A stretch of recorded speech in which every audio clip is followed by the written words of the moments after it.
اعوذ باللہ من الشیطان الرجیم بسم اللہ الرحمن الرحیم محمد رسول اللہ والذین معه اشداء علی الکفار رحماء بینہم تراہم رکعا سجدا یبتغون فضلا من اللہ ورضوانا سیماہم فی وجوہہم من اثر السجود ذلک مثلہم فی التوراۃ ومثلہم فی الانجیل کزرع اخرج شطعہ فآزرہ فاستغلظ فاستوى علی سوقہ یعجب الزراع لیغیظ بہم الکفار وعد اللہ الذین آمنوا وعملوا الصالحات منہم مغفرۃ واجرا عظیما۔ محمد صلی اللہ علیہ وسلم اللہ کے رسول ہیں، اور جو لوگ آپ کے ساتھ ہیں کفار پر سخت ہیں، آپس میں رحیم ہیں، آپ انہیں رکوع و سجدے کی حالت میں دیکھیں گے اور اللہ کے فضل اور خوشنودی کی طلب اور جستجو میں لگے رہتے ہیں۔ ان کے سجدہ ریز ہونے کی نشانی ان کے چہروں سے ظاہر ہے۔ ان کے یہ اوصاف توریت میں لکھے ہوئے ہیں، انجیل میں بھی ان کی مثال دی گئی ہے، جیسے کھیتی کہ اس نے پہلے اپنی کونپل نکالی، پھر اس کو تقویت دی، پھر وہ گدرائی، پھر اپنے تنے پر کھڑی ہوئی، کاشت کرنے والوں کو بھلی لگتی ہے تاکہ اس کے ذریعے کافروں کا جی جلائے۔ ان میں سے جو لوگ ایمان لائے ہیں اور اعمال صالحہ کرتے رہے ہیں،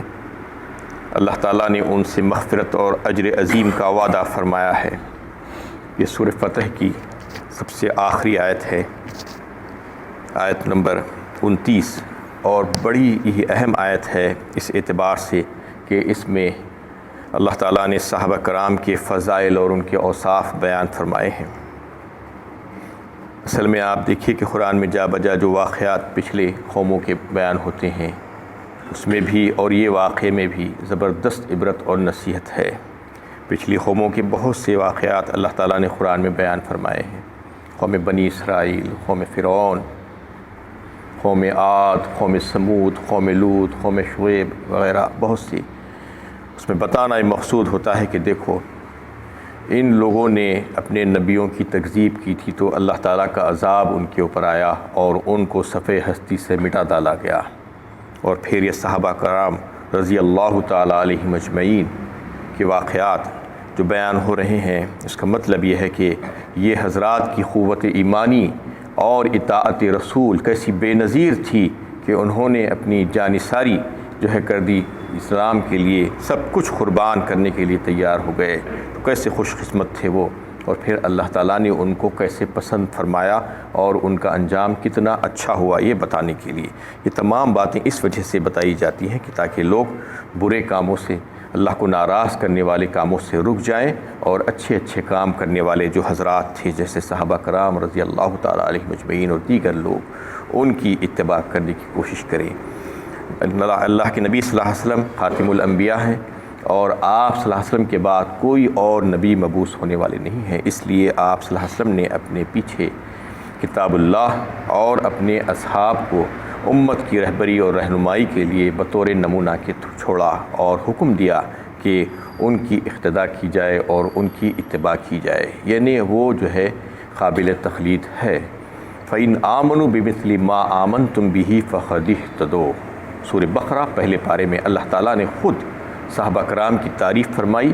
اور ان کو ان کی مثال دی، ان کو کسوٹی کے طور پر پیش کیا گیا مسلمانوں کے سامنے کہ یہ بتایا گیا کہ اگر وہ اس طرح ایمان لے آئیں جیسے کہ اے صحابہ تم نے ایمان لایا تھا، تو وہ جو ہے ہدایت یافتہ ہو جائیں گے۔ یعنی اگر کوئی یہ چاہتا ہے کہ اس کو ہدایت مل جائے، ہدایت کا راستہ مل جائے، تو پھر یقیناً اس کو صحابہ کا راستہ اختیار کرنا چاہیے، وہی عمل کرنا چاہیے۔ اس کو اللہ تعالیٰ نے بھی حکم فرمایا ہے اور اللہ کے نبی صلی اللہ علیہ وسلم نے بھی جو ہے ان کے لیے ان کی تعریف فرمائی ہے اور ان کو جو ہے کتاب اللہ کے ساتھ بطور نمونہ کے رکھ کے چھوڑا ہے۔ تو اس میں صحابہ کرام کے اوصاف بیان ہو رہے ہیں۔ سب سے پہلے محمد رسول اللہ محمد صلی اللہ علیہ وسلم اللہ تعالیٰ کے رسول ہیں، یہ تصدیق فرمائی جا رہی ہے، چاہے کافر مانتے ہو یا نہ مانتے ہو، لیکن یہ اللہ تعالیٰ اعلان فرما رہے ہیں۔ والذین معہ فرمایا اس کے بعد کون؟ وہ لوگ جو آپ کے ساتھ تھے، ظاہر بات ہے وہ صحابہ کرام ہی تھے، اس میں کوئی شک و شبہ نہیں ہو سکتا۔ ان کے اوصاف ایک کے بعد پیش کیے جا رہے ہیں۔ اشداء علی الکفار، سب سے پہلا وصف ان کا یہ تھا کہ کفار پر بڑے سخت تھے، کفار کے مقابلے میں سخت تھے۔ کفار پر سخت تھے اس کا مطلب یہ نہیں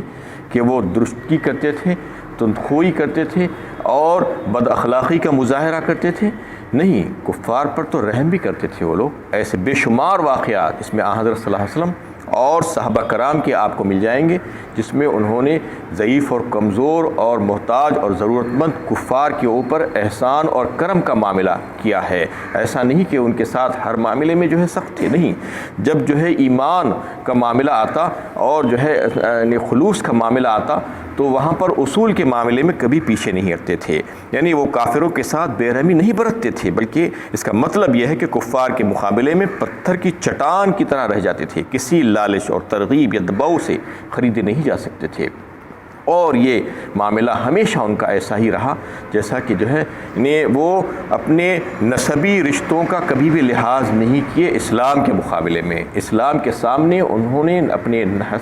نسب اور نسبی رشتوں کو قربان کر دیا، اور یہ بہترین اس کی مثال جو ناقابل یقین ہے غزوہ بدر کے موقع پر جو ہے اس کا نظارہ دیکھنے میں ملا کہ ایک طرف بیٹا ہے تو ایک طرف باپ ہے، ایک طرف بھتیجا ہے، ایک طرف چچا ہے، ایک طرف ایک بھائی ہے، دوسری طرف ایک دوسرا بھائی ہے، لڑ رہے ہیں کس لیے؟ حق اور باطل کا معرکہ ہو رہا ہے، اس کے لیے لڑ رہے ہیں، جبکہ جو ہے نسبی رشتے ہیں، سگے رشتے ہیں، اس کے باوجود انہوں نے اسلام کے خاطر جو ہے اس کو گوارا کیا اور اس کو برداشت کر لیا۔ اور پھر دوسری ان کی صفت جو ہوتی ہے رحماء بینہم، فرمایا اللہ تعالیٰ نے، وہ بڑے رحیم، آپس میں مہربان اور ایثار و قربانی کرنے والے، اتنے اچھے کہ اس کی مثال آپ کو جو ہے یعنی مہاجرین اور انصار میں ملے گی۔ جب مواخات اللہ کے نبی صلی اللہ علیہ وسلم نے مدینہ طیبہ پہنچ کر کروایا، بھائی چارگی کروائی، تو انصار صحابہ نے یہ کیا کہ اپنے مہاجرین بھائیوں کے ساتھ ان کو ہر چیز میں شریک کرنے کی دعوت دے دی، حتیٰ کہ یہاں تک کہ بعض تو روایتیں یہ بھی ملتی ہے کہ کسی کی 2 بیوی تھی تو انہوں نے کہا کہ ایک بیوی کو تم پسند کر لو، میں ان کو طلاق دے دیتا ہوں، تم ان سے نکاح کر سکتے ہو، لیکن ایسا واقعہ نہیں ہوا، پیش نہیں آیا، لیکن انہوں نے یہاں تک بھی آفر کر دیا۔ اندازہ لگائیے کہ کوئی ایسا کر سکتا ہے؟ اللہ کے نبی صلی اللہ علیہ وسلم کی مرضی، اس کا لحاظ کرتے ہوئے اور اتنی زیادہ بڑھ کر ایثار و قربانی کا مظاہرہ انہوں نے کیا، اور اتنا رحم اور ہمدردی کا مظاہرہ وہ حضرات ایک دوسرے کے اوپر کیا کرتے تھے، یعنی ان کا جینا اور مرنا، ان کا دینا اور لینا اور رک جانا، ان کی محبت اور دشمنی، ان کی عداوت، سب کچھ اللہ ہی کے لیے ہوتی تھی، اس کے رسول کے لیے ہوتی تھی، اپنے نفس کے لیے کچھ بھی نہیں ہوتی تھی۔ یہ صفات اللہ تعالیٰ نے ان کے بیان فرمائے ہیں۔ تراہم رکعا سجدا، فرمایا اس کے بعد آپ انہیں یعنی عام حالت میں یہی دیکھیں گے کہ رکوع کرتے ہوئے اور سجدہ کرتے ہوئے، یعنی اس کا مطلب یہ ہے کہ اکثر حالات میں جو ہے ان کو ایسا ہی پایا جاتا تھا، یعنی نمازوں میں وہ جو ہے مشغول رہا کرتے تھے، لوگ جب ان کو بھی دیکھتے تو ایسا ہی ان کو دیکھتے۔ لیکن آج بدقسمتی سے امت کا کیا معاملہ ہے، اکثر حالات میں کن حالات میں دیکھتے ہیں مشغول لوگوں کو؟ آج اپنے نوجوانوں کو اور بڑے لوگوں کو، عورتوں کو اور بچوں کو مشغول ہوتے ہیں، تو ٹی وی میں مشغول ہوتے ہیں آج ہم لوگ، اور انٹرنیٹ پر مشغول ہوتے ہیں، لیپ ٹاپ پر مشغول ہوتے ہیں، موبائل فون ہاتھ میں رہتا ہے، اس میں مشغولیت ہماری جو ہے نظر آتی ہے۔ کتنی بدقسمتی کی بات ہے، یہ بدبختی کی بات ہے کہ ہم نمازوں سے کتنے غافل ہو گئے ہیں آج، جبکہ وہ صحابہ کرام نمازوں سے کتنے قریب تھے، اللہ تعالیٰ یہ بتانا چاہ رہے ہیں۔ وہ کمال ایمان جو تھا سب سے پہلا وصف ان کا، اور پھر کمال عمل جو تھا ان کا جو ہے دوسرا وصف جو تھا، وہ عمل میں بھی ایسے ہی تھے۔ تو اس وجہ سے جو ہے وہ اتنا آگے بڑھے اور اتنی ترقی کرے، اور اللہ تعالیٰ ان سے راضی ہوئے۔ تو ان کو جو ہے اللہ تعالیٰ یہ فرما رہے ہیں کہ وہ جو ہے ہمیشہ ان کو نمازوں ہی میں دیکھا جا سکتا تھا، اور آج بھی ایسا ہو سکتا ہے اگر مسلمان اس کی طرف توجہ کریں اور نمازوں سے غفلت نہ برتیں، بلکہ 5 وقت یعنی باجماعت نماز ادا کرنے کی کوشش کریں، اللہ کا حکم سمجھ کر مسجدوں میں اگر حاضر ہوں تو آج بھی ویسا ہی نظارہ مل سکتا ہے۔ یہ نظارہ اور یہ غلبہ اگر آپ کو آج بھی دیکھنا ہے تو مدینہ طیبہ میں مسجد نبوی شریف میں آپ دیکھ سکتے ہیں کہ کیسا دکھتا ہے کہ بس سروں کا سمندر ہے. یعنی نماز کا وقت ہوتا ہے تو اذان ہوتے ہی، اذان سے پہلے ہی لوگ جو جانا شروع ہوتے ہیں،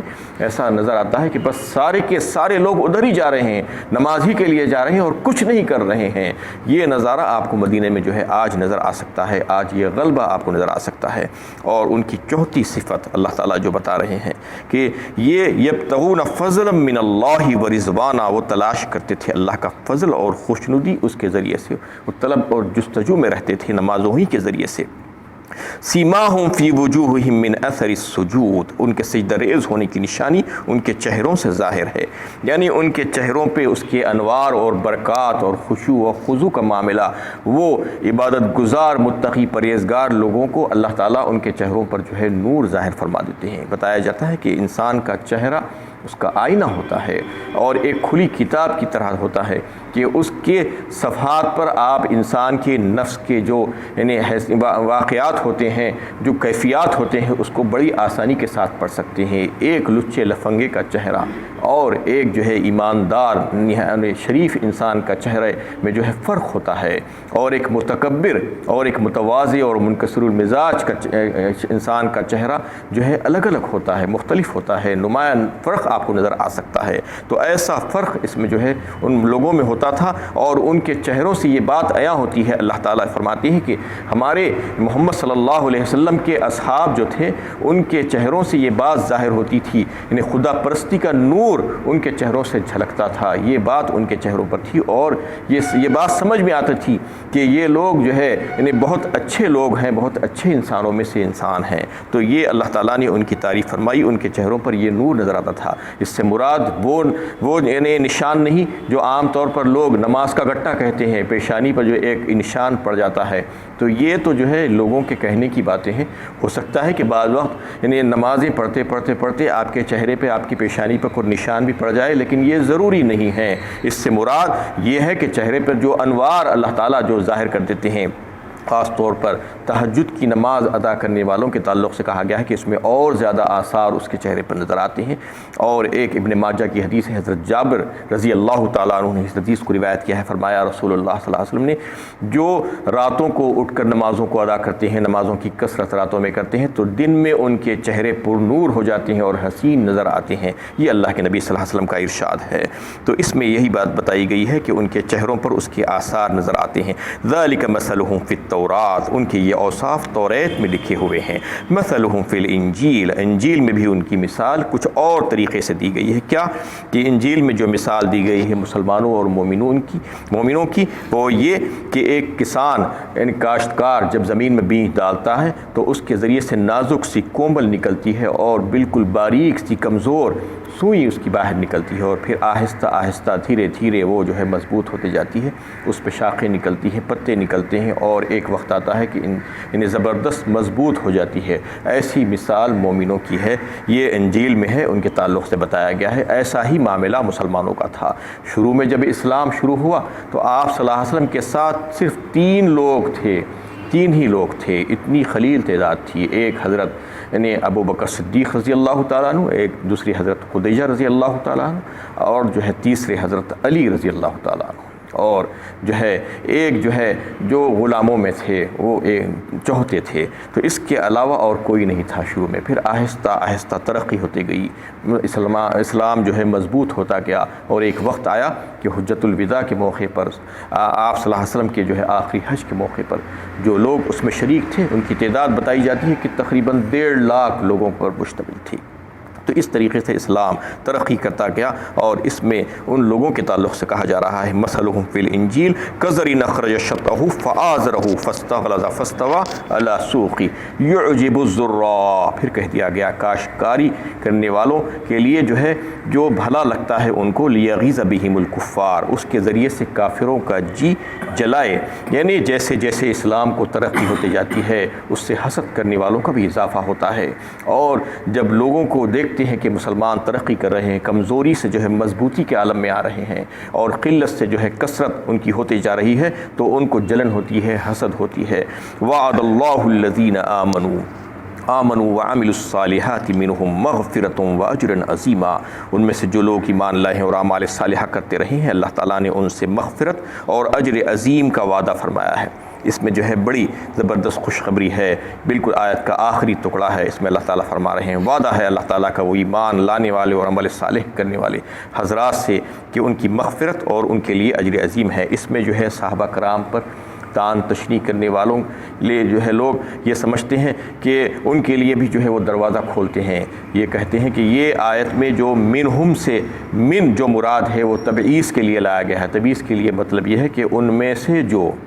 یہ حالانکہ ویسا نہیں ہے، ان میں سے جو نہیں ہے، اللہ تعالیٰ نے تمام صحابہ کرام کو، جیسا کہ اس پوری صورت میں آپ دیکھیے کہ اللہ تعالیٰ نے یہ فرما دیا لقد رضی اللہ عن المؤمنین اذ یبایعونک تحت الشجرہ، راضی ہو گئے اللہ تعالیٰ، رضات کا اعلان کر رہے ہیں راضی ہونے کا، اور پھر لیدخل المؤمنین والمؤمنات جنات تجری من تحتها الانہار فرمایا اسی صورت میں ایک جگہ کہ ان کو جو ہے ان جنتوں میں داخل کیا جائے گا، جنت کا پروانہ دے دیا گیا۔ تو اس کے باوجود بھی اگر کوئی کہتے ہیں کہ صحابہ کرام میں سب کے سب مومن اور صالح نہیں تھے، بلکہ جو ایمان لائے اور عمل صالح کیے ان کے لیے یہ ہے، ویسا نہیں ہے، یہ سب سارے صحابہ کے لیے، شجری صحابہ، بدری صحابہ، والسابقون الاولون من المہاجرین والانصار والذین اتبعوہم باحسان رضی اللہ عنہم ورضوا فرما دیا۔ سورہ توبہ 11ویں پارے میں اللہ تعالیٰ نے مختلف مقامات پر صحابہ کرام کی تعریف فرمائی ہے اللہ تعالیٰ نے، اور ان سے راضی ہونے کا اعلان فرمایا، ان کے لیے جنت کا پروانہ